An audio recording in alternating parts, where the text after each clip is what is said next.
Hi, Bob. How are we doing? Well, pretty good, pretty good. No complaints. All right. Doesn't do any good to complain, does it? No, it really doesn't. All right, fine. Well, let's get into some of the things that are going on today. One fascinating thing I noticed in your latest report was the fact that one of the states over in Indonesia has actually started allowing the exchange of gold currency, the gold dinar, the silver currency. What does that forebode? I mean, certainly this suggests to me that this could be the first of many countries that are going to be going back to a gold-backed currency. Well, it could very well be. I had people write to me who have lived there in that state, and they say it's very populous, very big. So it's not some insignificant group of people. This is large. Well, it's very, very interesting. Just this last week, I got an email from some fellow over in Indonesia, obviously an American expatriate, and he was asking about the program, saying how much he enjoyed them. He said there were a lot of expatriates there in his area of Indonesia, and a lot of them listen to Radio Liberty. So obviously they're listening to your programs. We put out here they're listening to you over there in Indonesia as well. Well, that's true. We hear from them, and we hear from everywhere. And that's good, because that's what it's for, to inform all these people and pass on the word of what's really going on. Well, apparently, gold is certainly doing very well. It's been up. It was up very, very strongly today. Do you think this is just a temporary thing, or do you think you've often said you thought would be at 1,600 by the end of the year? What do you really think now? And you don't have to be accurate, but I just want your best guess. It's all an educated guess. Well, gold will be up again tomorrow, and I think we'll take a crack here at the high here over the next several days. And I think that the option expiration, which is on the 26th, the U.S. government and the bank players will try to knock them down again. I don't know how successful we're going to be, though. But after that's over, it'll take off. And it'll go through 1,300, probably to, I don't know, maybe 1,600. And then it'll back and fill, and then it might take another run. It all depends what happens. I mean, maybe they'll have a war. I mean, that would make gold go up. Well, I was noticing that John Bolton, who I really don't like, but he's a neocon and he's part of the Brotherhood of Darkness, he actually had an article in the paper today that said certainly Israel could attack Iran by by August 21st. Well, that's this week. I certainly hope and pray he's wrong, but I think that as long as those naval task forces over there, 3 carrier groups, I mean, we're sitting on the edge, pins and needles. We don't know when the attack's coming, but I think it's coming fairly soon. What are your thoughts? Well, I think you're right, but I think what has made them think twice is the Russians have moved their missiles into a position, the 300Ss, where they can take out every Israeli plane that goes over there. Well, do you think that they have any sort of radar, repelling and anything as sophisticated equipment that can neutralize those anti-aircraft missiles? We'll be back in just a moment here with Bob. This is Dr. Stan, and Chris Bob is just saying he thinks that the Brotherhood of Darkness, the people who really control the finances and corporations of the world and the governments of the world, are simply have passed the point of no return. The whole economic system is going to collapse. One of the best excuses for it will be to blame the wicked Ahmadinejad, and so they're going to go to war with Iran. But then we could get into a war with North Korea, who we've incidentally kept in power all these years. This is we've kept the mullahs in power for this time in history, and a lot of this doesn't make sense. Perhaps it's the fulfillment of the prophetic wars that you can read about in Ezekiel 38 and 39.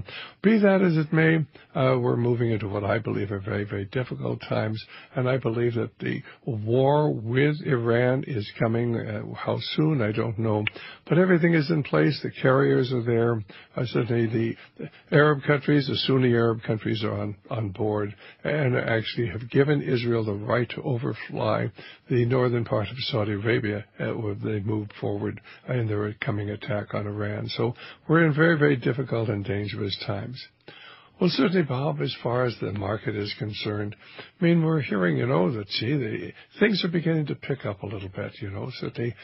Business is better, gross domestic product is up maybe, 1%, 1.5%, something like that. What's really happening to the economy? Well, I might add that those 1 3/8% figures that the business has projected instead of the 3.7% increase in GDP, and then the 2.4%. They have one more revision coming. They think it's going to be 1.3%, and that is really bad. And that means that the third and fourth quarter are going to be what I projected, even, and then the fourth quarter probably a -2%. And the Fed is getting the money into the economy. They're doing it a number of ways. And it's all monetization, and inflation is going to start even officially picking up. And within a year, it'll be up officially to probably 5.5%. Real inflation will be back at 14.5%. And the question is, will it go higher, and how much higher will it go?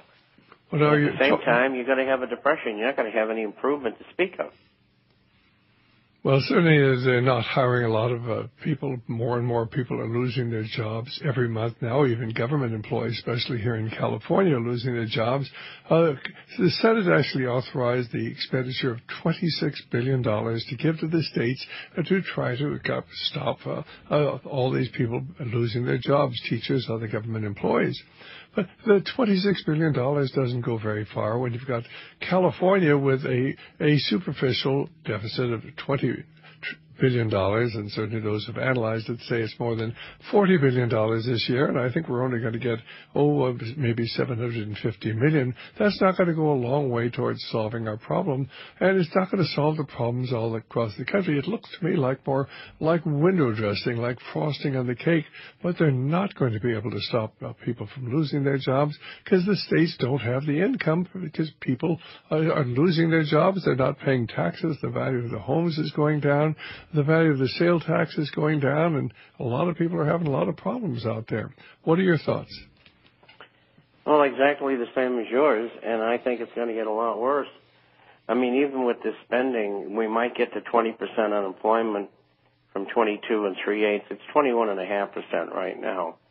And maybe we'll get to 20, but it's not going to get any better than that. And for the next 2 years, if they put $5 trillion in, all they're going to accomplish is probably, at best, an increase of 1% in GDP, because there's a lot of businesses that are out of business, a lot of businesses that don't want to borrow money, whether they're small or medium sized, and they create 70% of the jobs. I mean, states are going to have to lay off 1/3 of their employees. Now, with the latest figures that just came out, we see federal employees getting paid twice what private industry people are getting paid.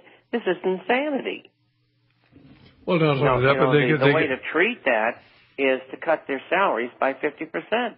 Well, of course, the other thing is they get far better benefits than the common people get. So you've got sort of this ruling class equated with government, and they get twice the salaries that the average individual does who's paying their salaries. And then they get all sorts of special benefits and pensions, and they can't be fired. I mean, getting rid of a government employee is harder than finding hen's teeth. So basically, it's grossly unfair to the people, those of us who are paying our taxes, and the more money government has, the more people they're going to hire. Why? Because they'll always vote for the government. In fact, I was amazed. There's a new federal law that says that wherever people register for food stamps or for home subsidies, why they're going to have an election office so those people can sign up to vote. Why? Because they know people are getting something from the government will always vote for the man who pays them. And what the old idea is, anybody who can take from Peter to pay Paul, can always depend upon Paul's vote, and that's what it's all about. You're right. And it's bread and circuses. And Americans have allowed this to happen because they weren't paying attention. Most of them are still not paying attention.